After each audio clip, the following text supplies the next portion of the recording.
सभी साथियों को हमारा नमस्कार एवं स्वतंत्र ग्रामीण चिकित्सक की ओर से आप सभी का अभिनंदन। साथियों, ग्रामीण चिकित्सक से रिलेटेड आज बहुत महत्वपूर्ण बात बताने जा रहे हैं। अगर पसंद आए तो सुनिएगा, नहीं पसंद आए तो कोई ज़रूरी नहीं है, क्योंकि ये एक प्रेरणादायक है और जानकारी वाली बात है, जो बात सभी साथियों को जानना चाहिए। अगर आप जानते हैं इन सारी बातों को तो आप भ्रमित नहीं होइएगा, पहली महत्वपूर्ण। दूसरी बात कि जो संविदा कर्मी है उनके लिए बहुत बड़ा न्यूज निकल के आ रहा है। आप लोग को पता है ना, विकास आयुक्त के साथ बैठक चल रही थी, तो आप लोग के लिए बहुत बड़ी बात सामने आ रही है, उस पर भी चर्चा करेंगे। और आशा के लिए तो आज शशि यादव ने कमाल ही कर दिया, आप लोग को पूरी जानकारी दे दी, उन्हीं की जुबानी आप लोग सुनिए कि वो क्या बता रहे हैं। वो सारी बातें यहाँ पे बताई भी जाएगी, सुनाई भी जाएगी, और उससे प्रेरणा किनको मिलेगा? ग्रामीण चिकित्सकों को प्रेरणा मिलेगा, अगर वो समझना चाहें तो। चलिए आगे बढ़ते हैं और सबसे पहले शुरुआत करते हैं इस प्रोग्राम का, तो ग्रामीण चिकित्सक की बात आती है।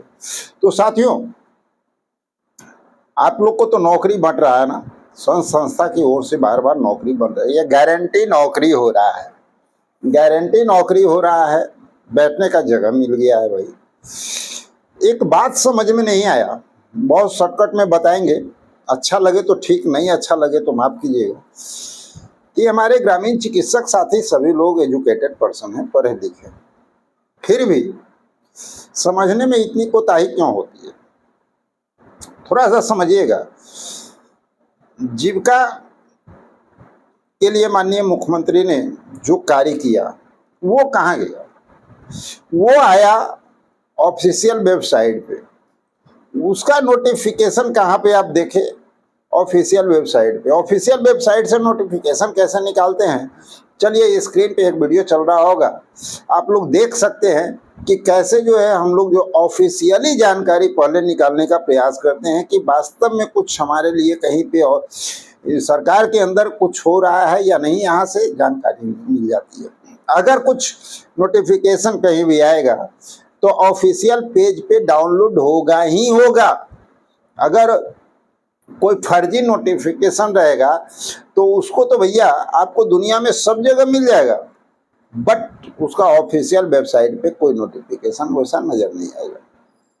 ये चीज क्यों बताया जा रहा है? अरे इसलिए बताया जा रहा है भैया कि समझो तो कि किसी के घर के लिए कोई नोटिफिकेशन नहीं निकलता है, व्यक्तिगत हमारे नाम से उसके नाम से नोटिफिकेशन नहीं आता है, नोटिफिकेशन आता है ऑफिशियली जो सार्वजनिक होता है। आपको इस तरह की अफवाहें फैला करके, कुछ लोगों को साथ ला करके, उन बेचारों को तो ये भी नहीं पता है कि उनको 100 रुपया का चाय पिला दिया जाएगा, 200 रुपया पॉकेट में देके भेज दिया जाएगा, और वो 200 और 100 रुपया के वजह से कोई जो है पूरे समाज को लूट करके 50 लाख का माल बना लेगा। उसकी नौकरी तो लग जाएगी, आपकी नौकरी कहाँ रहेगी? उस फर्जी डॉक्यूमेंट्स पे, फर्जी कागजात पे नौकरी रहेगी। नौकरी रहेगी ऑफिशियल वेबसाइट के जो नोटिफिकेशन आता है। जैसे टीबी उन्मूलन कार्यक्रम के अंदर आपको सरकार के द्वारा नोटिफिकेशन दिया गया, जैसे कोविड के अंदर आपको गवर्नमेंट के द्वारा नोटिफिकेशन दिया गया, वो सार्वजनिक हुआ या नहीं? वो किसी के घर में आया था? आपके परमाशदात्री महोदय के पास स्पेशल सूचना गया था क्या? उसके लिए आपके परमाशदात्री महोदय को 5 आदमी को साथ ले जा करके दिखाने की जरूरत पड़ी थी क्या? वैसे कौन करता है? वैसे वो करता है जिसको फर्जीवाड़ा का बहुत ज्यादा ज्ञान होता है, उसको पता होता है कि लोग कैसे हमारी बातों को विश्वास करेंगे, उनको कैसे भ्रमित किया जाए, और किस बात का क्रेडिट, किस बात का प्रचार, जो बात 5 साल पहले आपको मिल चुका है। प्रोत्साहन राशि टीबी उन्मूलन में आपका नोटिफिकेशन निकला, उसके बाद बताया गया आपको और समझाया गया था कि जितने भी इस तरह के कार्यक्रम आएंगे ना, सभी में ग्रामीण चिकित्सक शामिल होंगे भविष्य में। यानी वो प्रोत्साहन राशि पर ऑलरेडी आप हैं, उसके लिए किसी को 1000 और 2000 और 5000 दे करके आपको कहीं जाने की जरूरत नहीं है। वो अपने भविष्य और अपने पैर पे आप खुद कुल्हाड़ी मार रहे हैं। हमारा काम है लोगों को जागरूक करना, और इसीलिए ये सारी बातें को हम बता रहे हैं। यहाँ पर आप देख लीजिए, वीडियो की बात करते हैं ना आप लोग, ये वीडियो आप देखिए, यहाँ पे साइड स्क्रीन में चल रहा है। ये जो है ना, ये ऑफिशियल वेबसाइट है गवर्नमेंट का। यहाँ सारी जानकारी मिलती है, कब मंत्रिपरिषद में कहाँ हुआ, कौन कैबिनेट की बैठक हुई, किसमें क्या एजेंडा निकला, कहाँ पे कौन सा मोहर लगा, कहाँ पे किसके लिए नोटिफिकेशन जारी हुआ, किसके लिए नहीं हुआ, वो भी यहाँ मिलता है। और इस तरह का 1-2 प्लेटफॉर्म नहीं है, कम से कम तो 70-80 प्लेटफॉर्म हैं, जिन दिन भर बैठ के हम लोग सारे प्लेटफॉर्म को अध्ययन करते हैं और कुछ बातों को निकाल करके लाते हैं, तब सच्चाई लोगों के सामने रखा जाता है। ऐसे ही नहीं, इतना आसान नहीं होता है कि आए और 4 शब्द बोल दिए और चल गए, घर में बैठ गए, भैया यूट्यूब चला रहा है। ये समझना ना समझना आपकी जवाबदेही है। तो साथियों, ये हो गई ग्रामीण चिकित्सक की बात। अब समझना आपको है, आपको भ्रमित करेंगे, और ये सारी लीला इलेक्शन तक होगा, और लोग बहुत मोटा अपना जानते कमा के बैठ जाएंगे, और फिर 4-5 महीने के बाद जब शॉर्ट होगा ना, तो फिर आपको नौकरी बांटने भी आ जाएंगे। ये भी याद रखिएगा, सबसे बड़ी बीमारी है ये ग्रामीण चिकित्सकों के लिए। इससे बड़ा बीमारी कोई है ही नहीं। आज तक इतना दिन 5 साल की लड़ाई में कभी कोई नजर नहीं आया। वो व्यक्ति इस इलेक्शन टाइम में आकर के आपके लिए, क्या भगवान भी पीछे रह गए भाई। तो समझ जाइए कि क्या होने वाला है। इतना बड़ा सुनहरा मौका जो 2025 का इलेक्शन है बिहार का, इससे बड़ा सुनहरा मौका भविष्य में मिलना मुश्किल है। ये बात आप लोग लिख लीजिए। 2020 का इलेक्शन में आप लोग देखे होंगे, सरकार का घोषणा रहता था, उसके पहले 15 में घोषणा रहता था। 25 एक ऐसा इलेक्शन है जिसमें सरकार घोषणा नहीं कर रही है, जमीन पे काम कर रही है। सारे संविदा कर्मियों के लिए काम हो रहा है, सभी को ज्वाइनिंग लेटर दिया जा रहा है, सबका नोटिफिकेशन निकाला जा रहा है, सबका काम हो रहा है। और इस समय आपके जीवन को बर्बाद करके फिर भविष्य में ये मौका नहीं मिलेगा, ये याद रखिएगा। तो इसमें आप चाहेंगे ना, वो मौका आपके हाथों में नहीं आएगा। आपको अभी गारंटी की नौकरी चाहिए ना, कर लीजिए गारंटी की नौकरी। 6 महीना का समय है इलेक्शन तक। उसके बाद क्या कीजिएगा, वो अपने आप से पूछिएगा। रह गई एक ही रास्ता आपके पास है, और वो है स्वास्थ्य समागम अगर होता है, वहां माननीय मुख्यमंत्री आते हैं, और आपके परामर्शदात्री महोदय अगर आपके लिए समायोजन की बात उन्होंने उस टेबल पर रखा होगा, मानदेय की बात टेबल पर रखा होगा, तो डेफिनेट जान लीजिए आप खाली हाथ इस बार नहीं आने वाले हैं। अगर वो आते हैं तो, और ये बात रखा गया होगा तो, अगर वो भी सिर्फ प्रोत्साहन राशि की बात वहां रखे होंगे तो आपको उसी में उलझा के रख दिया जाएगा। क्योंकि इस बार का जो प्रोग्राम बना है पूरे बिहार में, जो सरकार बनाई है, वो तो भाई गजब का है। हम तो बहुत खुश हैं, इसलिए खुश हैं कि लोगों का जीवन संवर रहा है। बहुत सारे संविदा कर्मियों का जीवन संवरने वाला है। उसके साथ साथ जो है आउटसोर्स दैनिक वेतनभोगी सब लोग को मिलेगा। आप देखते रहिए, बहुत बड़ी जानकारी अभी निकल कर क्या रही है। आशा से रिलेटेड, आशा का जो पैसा काटा जा रहा था उसकी जानकारी निकल के आ रही है। चलिए हम नहीं बताते हैं। जो शशि यादव जो लगातार आशा के लिए काम कर रही हैं, हमारे ग्रामीण चिकित्सक क्या किए, उनके लिए जो काम करता है उसको वो साइड करते हैं और वो गारंटी वाले को पकड़ लेते हैं। लेकिन आप लोग ऐसा नहीं करते हैं, इसीलिए आप लोग के जीवन में खुशहाली है।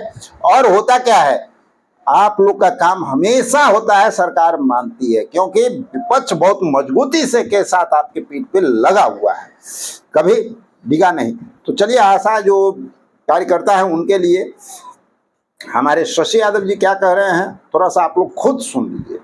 बहनों, आप तमाम लोग परेशान हैं कि राज्य राशि क्यों काटा जा रहा है, क्यों उसमें टिक लगाने के लिए नहीं कहा जा रहा है, डीबीटी के माध्यम से उसे रोका जा रहा है। तो कल मुझे भी जानकारी नहीं थी, आज दोपहर में मुझे पता चला है कि वो मुख्यमंत्री जी के माध्यम से एक साथ वो पैसा दिया जाएगा। अब आप समझ लीजिए कि ये चुनाव में जो राजनीति चल रही है कि आपका पैसा आप ही को एक मुश्त डाला जाएगा मुख्यमंत्री जी के माध्यम से, और नाम कमाया जाएगा, अपना नाम कमाया जाएगा सरकार का। और कहा जा रहा है कि मुख्यमंत्री जी एक साथ बटन दबा करके, एक साथ OTP डाल करके आप तमाम लोगों को पैसा दिया जाएगा और कहा जाएगा कि देखिए मुख्यमंत्री जी ने एक साथ इतने आशाओं को पैसा दिया है, फैसिलिटेटर को पैसा दिया है, तो इसलिए वो पैसा आपको मिल जाएगा। मगर इस राजनीति को आप लोग समझ लीजिए, इसलिए परेशान होने की जरूरत नहीं है। पिछली बार मंगल पांडे के माध्यम से 3 महीने का पैसा रोक करके कि राज्य स्वास्थ्य समिति का स्थापना दिवस के अवसर पर एक मुफ्त पैसा दिया जाएगा। कई आशाओं का बजट गड़बड़ा गया, मगर वो मनमोहन सिंह के डेथ होने के कारण वो कह लीजिए कि इनका ये इवेंट लागू नहीं हुआ। अरे भाई, आपको इतना ही शौक है तो आप बोनस तो दे दीजिए आशा कार्यकर्ता को, जो भी बोनस आपको देना है बोनस स्वरूप तो आप दे दी। तो अब आप परेशान मत होइए। बहुत सारी जगह हमारी फैसिलिटेटर बहनें इस बात को कह रही हैं कि भाई हमको तो ये केंद्र सरकार ने दे दिया, तो जरा उन बहनों से पूछ लीजिएगा। सभी लोग नहीं कह रही हैं, कुछ लोग मगर इस बात को कह रही हैं, तो उनसे पूछ लीजिएगा कि बगल के उत्तर प्रदेश में क्यों नहीं सभी फैसिलिटेटर को मिल गया, वहाँ आशा साथिन कहा जाता है। झारखंड में क्यों नहीं मिल गया, दिल्ली में क्यों नहीं मिल गया, गुजरात में क्यों नहीं मिल गया, राजस्थान में क्यों नहीं मिल गया, बाकी अन्य तमाम राज्यों का पता कर लीजिए। तो बिहार में संघर्ष करने के बाद ही ये सारी सुविधा हम लोग हासिल किए हैं। तो साथियों, ये सारी बातें को आप लोग सुन लिए। अब यहाँ पर आ जाते हैं एक महत्वपूर्ण बिंदु पे संविदा कर्मियों के लिए, क्योंकि कैबिनेट की बैठक आज होने वाली है और विकास आयुक्त के साथ जितने भी सचिव थे ना आपके विभाग के, उन सब के साथ बैठक चल रही थी। ये कई बार हम बता चुके हैं और उस बैठक के अनुसार कई संविदा कर्मियों का फाइल जो है उसको भेजा जा रहा है कैबिनेट में। ये जानकारी निकल कर आ रही, लेकिन ये कंफर्म जानकारी निकल के अभी नहीं आई है कि किनका फाइल गया है। लेकिन इतना तय है कि कल का जो कैबिनेट का बैठक है वो भी महत्वपूर्ण होने वाला है। अगर उसमें भी आपके लिए कुछ नहीं आता है तो टेंशन लेने की जरूरत नहीं है। विकास आयुक्त की बैठक चल रही है, कोई मजाक नहीं चल रहा है। इलेक्शन के पहले बहुत बड़ी खुशखबरी आप लोग को लगातार देखने को मिलेगा। चलिए मिलते हैं एक और इन्फॉर्मेशन भरा वीडियो में, जब तक के लिए जय हिंद।